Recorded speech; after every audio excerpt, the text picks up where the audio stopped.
Ini penting untuk kepastian bahwa Quran itu milik semua. Tidak milik kelompok tertentu, tidak milik ormas tertentu.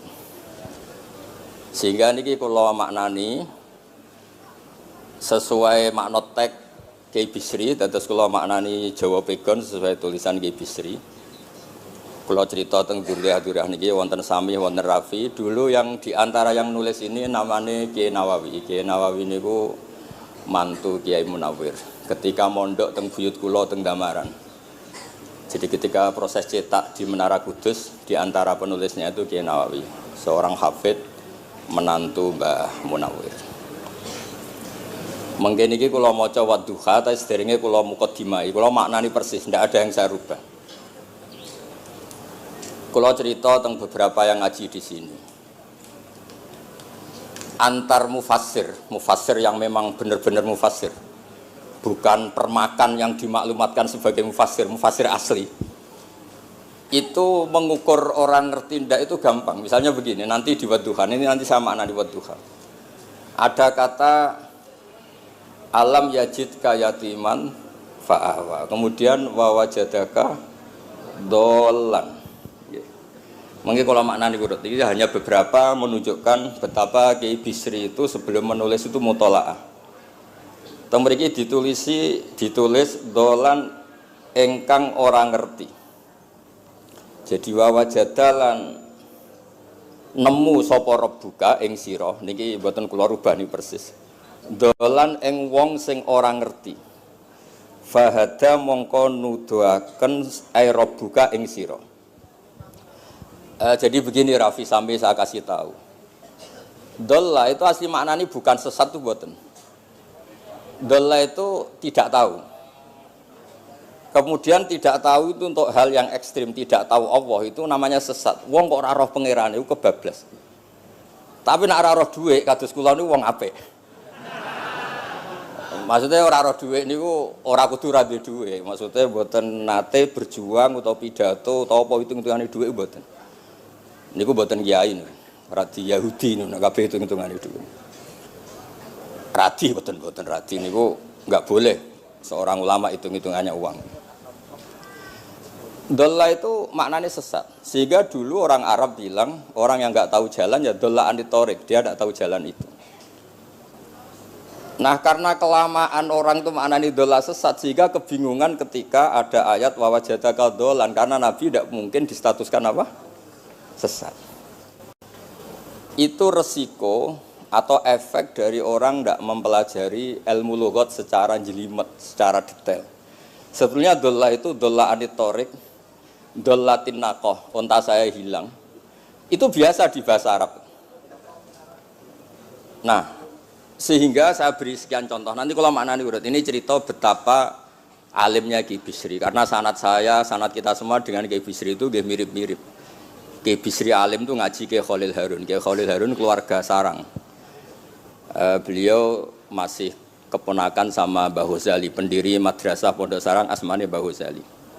Gadah dulur asmane Mbah Sintok. Kemudian kita terus wonten Mbah Khalil Harun, terus wonten mantu Kiai Bisri, terus wonten Durya Mbah Mus, Mbah Khalil, terus Gus Adib dan seterusnya Durya-Duryan. Dulu mas saya sarang Kiai Khalil Harun itu punya kakak yang sangat alim, asmane Umar Harun. Niku riyen ngaos teng Mekah, era kakaknya Said Abi Bakar Sato, namanya Said Umar. Terus beliau dapat ijazah syaratnya alim hafal kitab matan. Makanya syaratnya wong alim itu harus banyak hafalan. Kemudian sebagian kiai yang hafalkan betul, sebagian wajibkan ke santrinya, kiainya ndak hafal. Nah itu mulai musibah nih. Sibuk metuki tamu, sibuk metuki tokoh politik, terus santrinya diwajibno, dekne ora. Lah niku pun mulai kacau nih. Saya alhamdulillah ada jenis kiai yang seperti itu. Terus niki cerita wong apik. Mboten nyindir sinten-sinten iki biasa mawon, mboten nyindir sinten. Nggih pancen ngoten, maksudnya normale ngoten. Nah sehingga Kiai Umar niku gadah kitab namanya Islahu Al-Sunil Waro. Ini semacam alfiyah nggih tentang nahwu. Kiai Khalil nggih alimnya yang paling malakah nggih nahwu Kiai Khalil Harun. Era Ki Bisri nggih sing paling malakah nggih nahwu.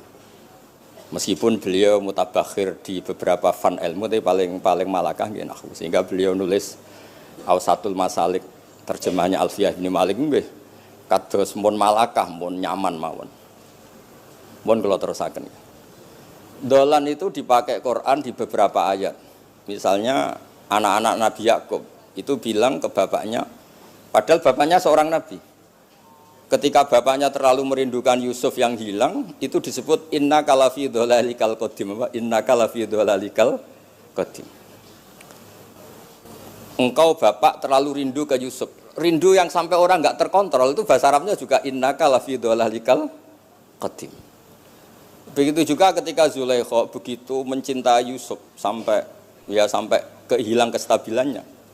Itu orang Arab atau pengikutnya atau orang sekelilingnya bilang inna lanaroha fi dhalalim mubin. Jadi kata dolan di sini itu sepadan dengan kata-kata dolan yang digunakan untuk orang-orang baik. Tetap dibahasakan apa?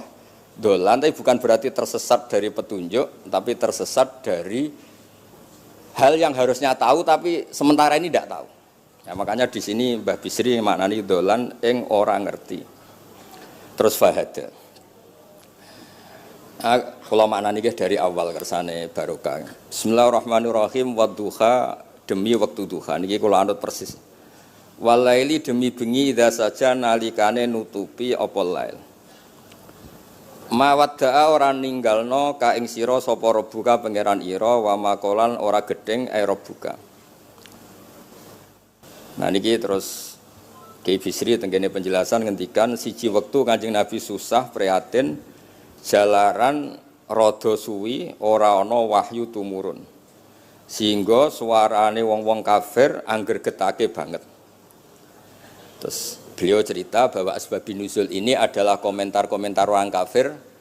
Kalau wahyu terlambat itu berarti Muhammad sedang ditinggalkan Tuhannya, sedang diabaikan. Terus ada maklumat dari Allah, mawaddaka rabbuka wa ma qala. Artinya begini ya. Tanpa nyindir siapapun, sebetulnya kritik atau suara di luar sana, termasuk suara orang kafir, itu ternyata sama Allah ya dijawab. Bukan karena orang kafir terus layuk ba'u biqaulih, kita abaikan pendapatnya, kita biarkan enggak. Kalau perlu dijawab ya dia apa? Jawab. Toh jawaban itu kalau objektif, kalau real, itu pasti itu yang didengar. Saya ulang lagi, jawaban itu kalau objektif, real itu pasti yang didengar. Karena tidak ada ceritanya hak dengan batil itu menang apa? Batil. Dalam pepatah orang-orang sufi yang ahli hakikat, lato kota lidzolam amanan nur. Nggak ada ceritanya segelap apapun gelap gulita bisa mengalahkan cahaya. Kamu di hutan kayak apa gelap gulitanya? Kamu bawa satu korek itu menjadi padang apa enggak? Padang tetap. Nggak ada gunanya semua. Gelap kayak apa kalau ada nur? Lato kota lidzolam amaman nur. Makanya saya ini termasuk jenis kiai yang pede, percaya diri. Bukan karena saya merasa paling benar, enggak. Barang hak itu pasti menang, pasti didengar.